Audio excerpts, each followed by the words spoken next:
Mic check, check 1, 2. Hello, everybody, and welcome to another episode of Tutress Talks. I'm your host, Jeff McAdam. Come on in, grab a seat, make yourself comfortable. It's a brand new year, so we're talking about those New Year resolutions. How do you set them for yourself, for your family, and then how do you actually stick to it, right? I'm not really qualified to talk about it, but we're going to bring in somebody who is. So with that said, let's get ready, let's get set, let's rock. Come on in, let's rock. It's time for Tutress Talks. It's time for Tutress Talks.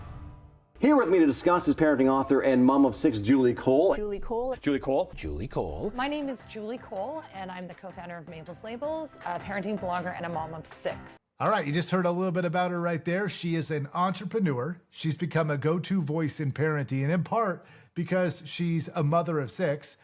Please welcome to the show, Julie Cole. Hey, Julie. Yeah, thanks for having me. Super fun topic too, right? Yeah, well, look at you. You're just like out here thriving. You have 6 children, and you're just crushing it. That alone, there's a reason why you're on the show. You're doing something right.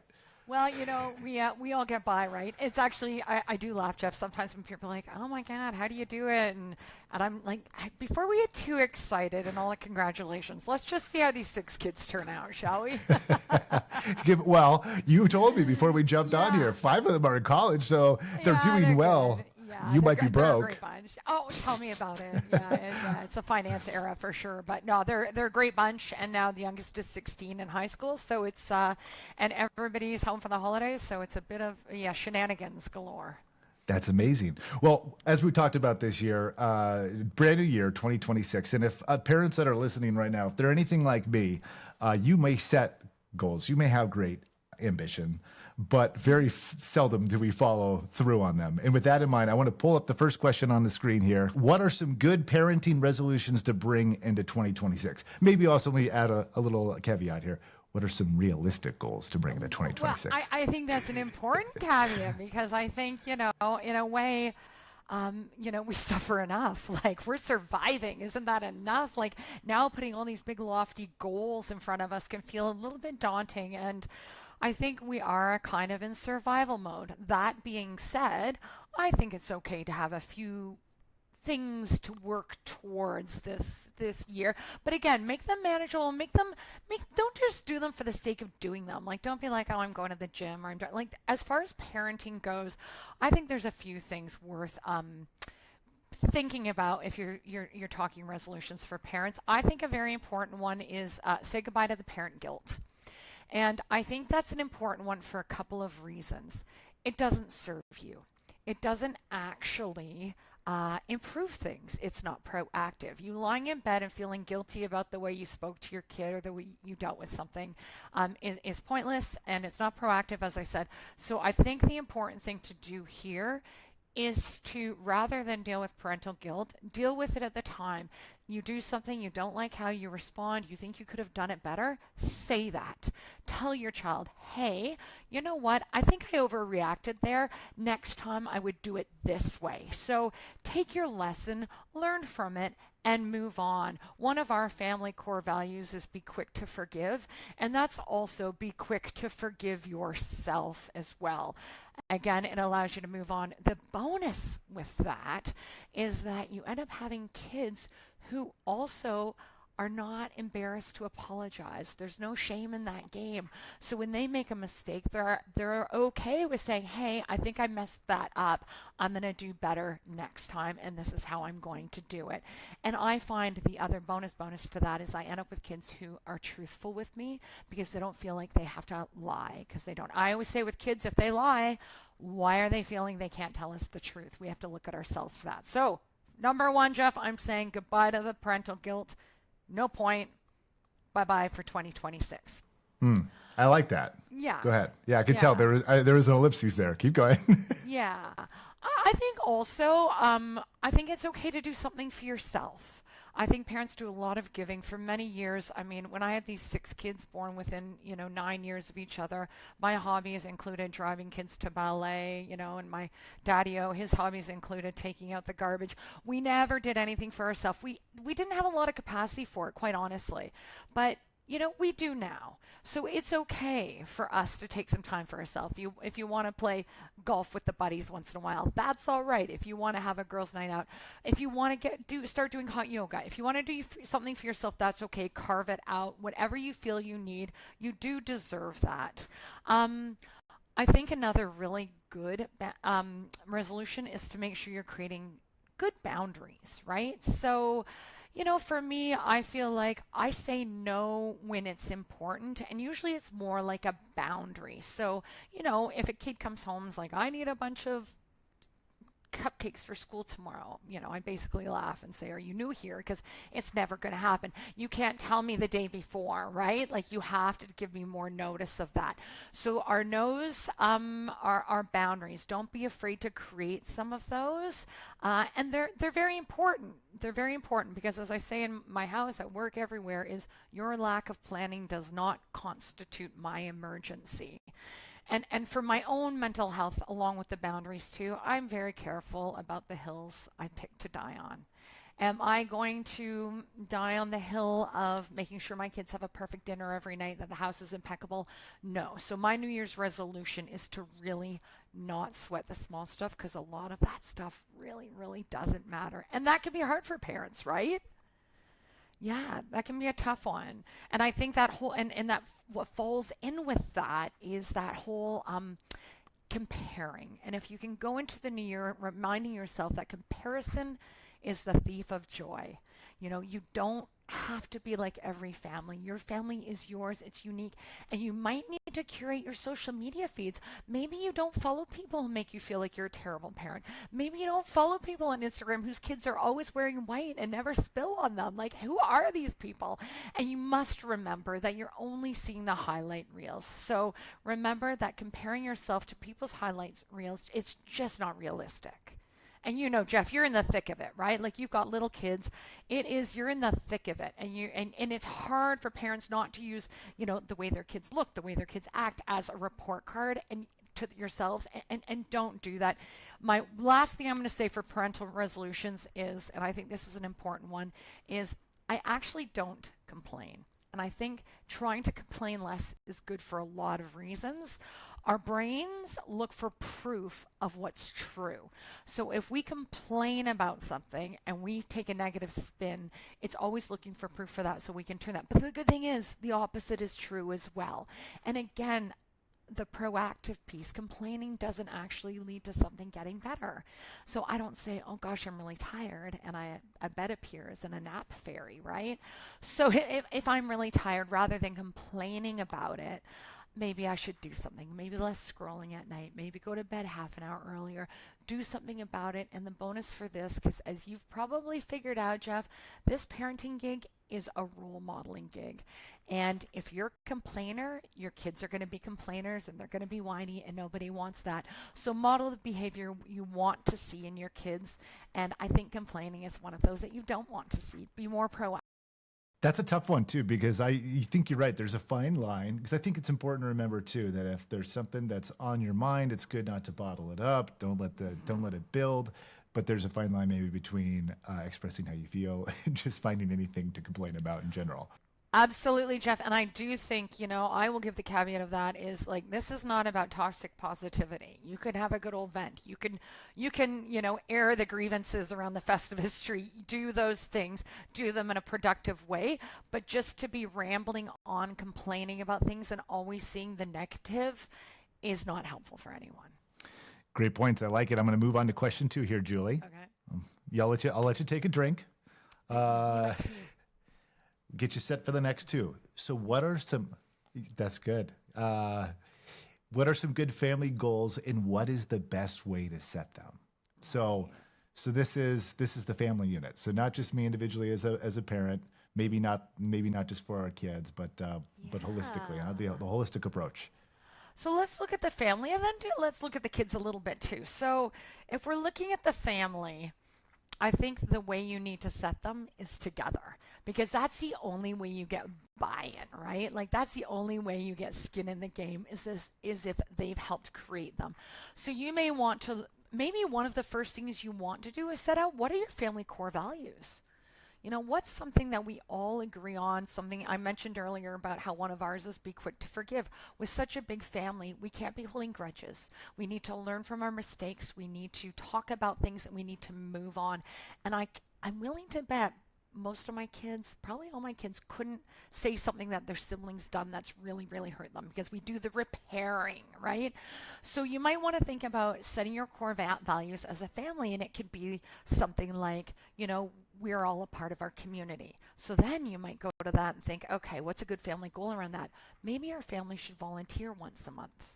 Maybe our family should every quarter go through our pantry and look at things that we can give to the food bank. So maybe there's some, if you can put your goals around some of your family core values, that's always a good one. And I think one that parents think about a lot, obviously, in this age is screens, right?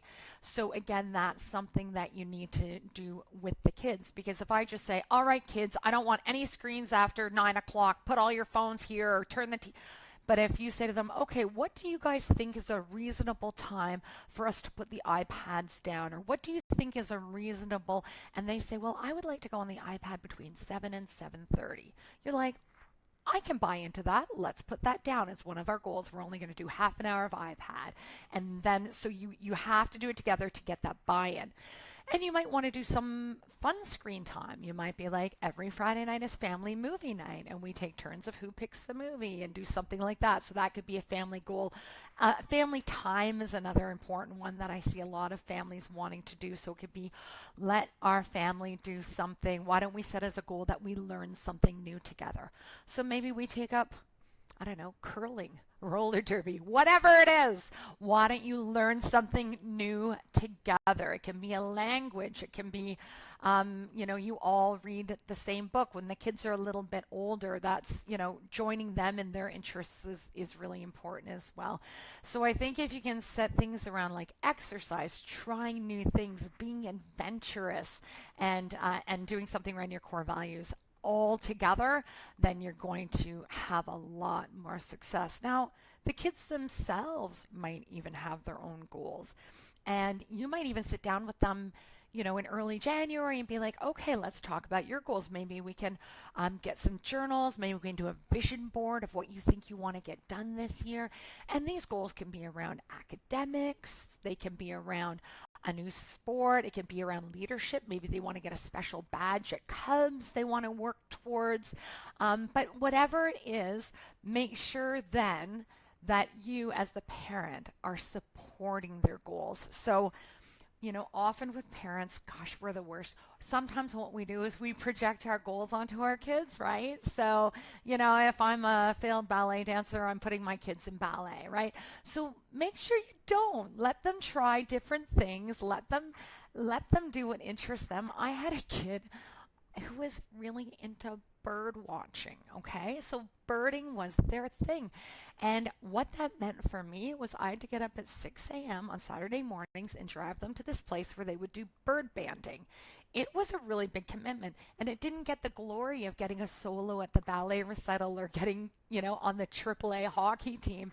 It really didn't bring any rewards that our society generally rewards people for. But that's okay, right? So make sure whatever your child's interest is, it can be weird, it can be wacky, but make sure you're supporting their interests, because they might have goals set around there.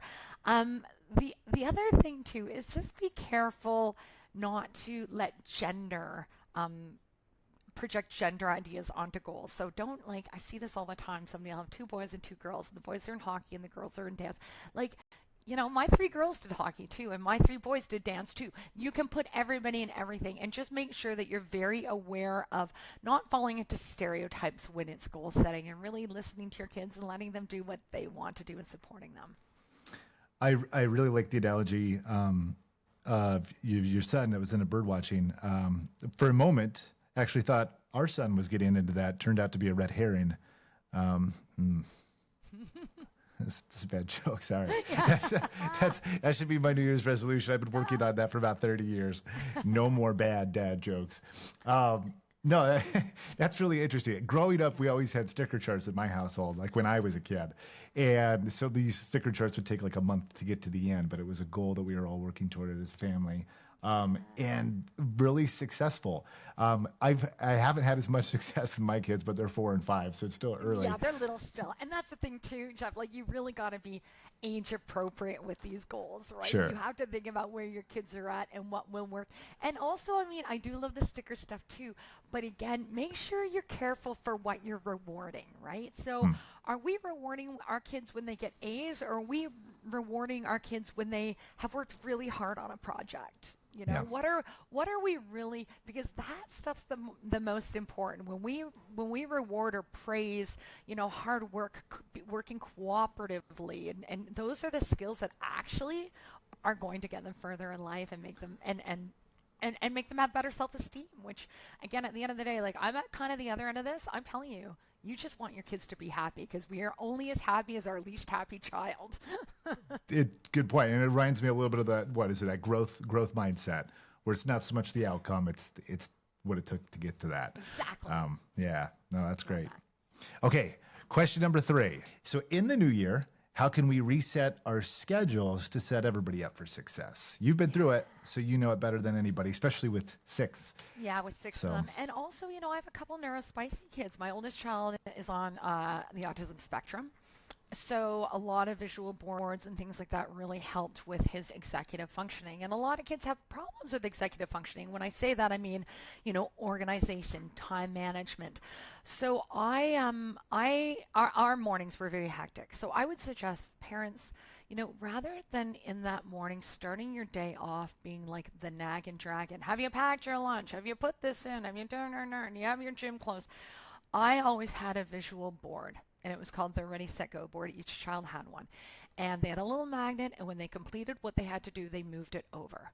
So if they were standing there deer in the headlights, I wouldn't start nagging about what they have to do next. I'd be like, oh, check your Ready, Set, Go board. So they'd be like, oh, I still have to brush my teeth. Great. And then you feel your morning has gone peacefully. They've already completed a task with success. So they're going off to school feeling like, look, I've already started the day off well and mom hasn't yelled at me once. You feel more calm.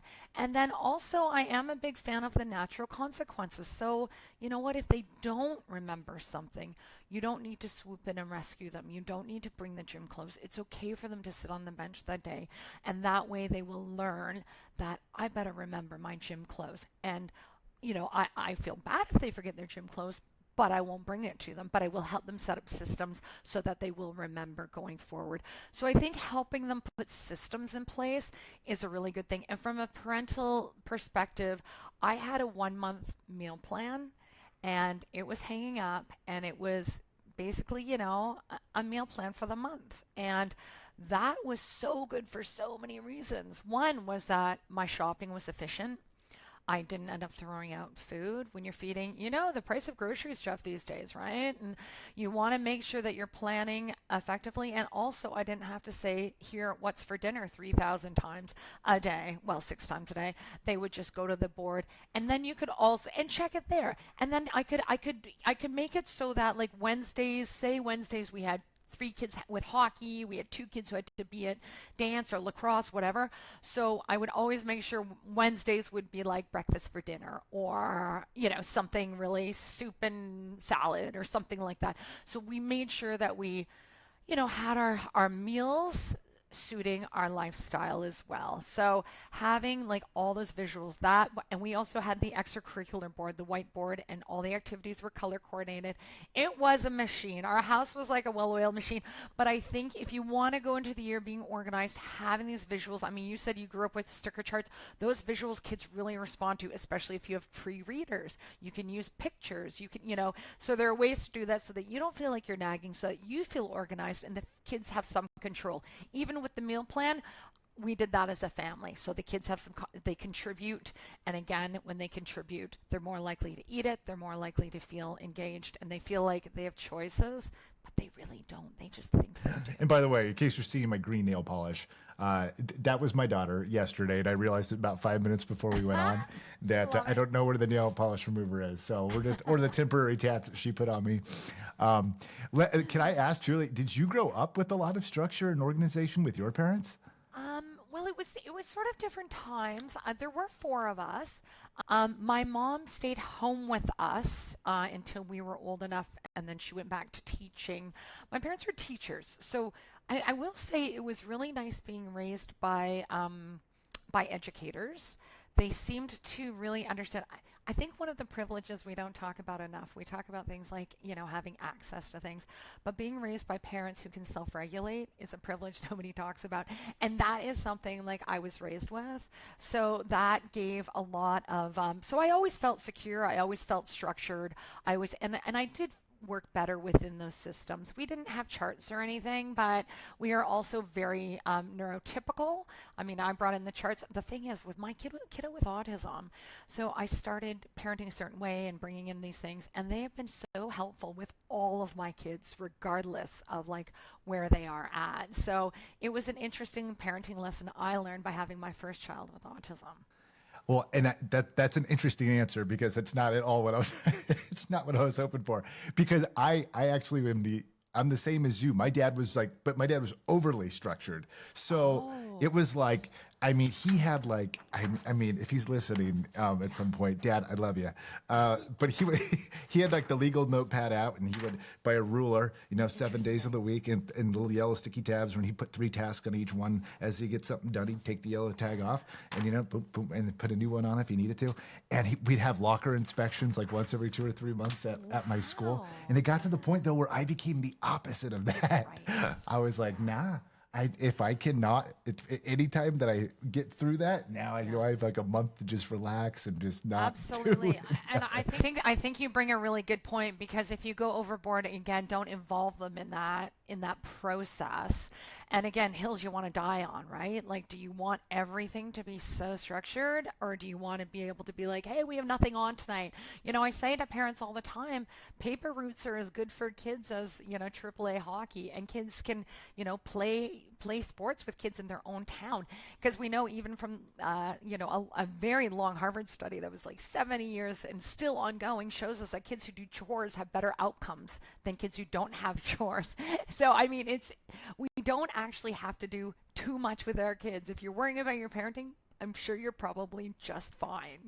Your kids are okay. But that's where the comparison comes in. It's like, well, that kid's doing tutoring and that kid's doing this. Maybe my kid, your kid's fine. And I was having this discussion with my wife, not to get too off tangent, but just the other day, you hear parents say all the time, like, you see a kid, as they develop and get older, and maybe they don't have as favorable as outcome as the parents hoped, or, even that child hopes. And you hear people say, well, must be bad parenting.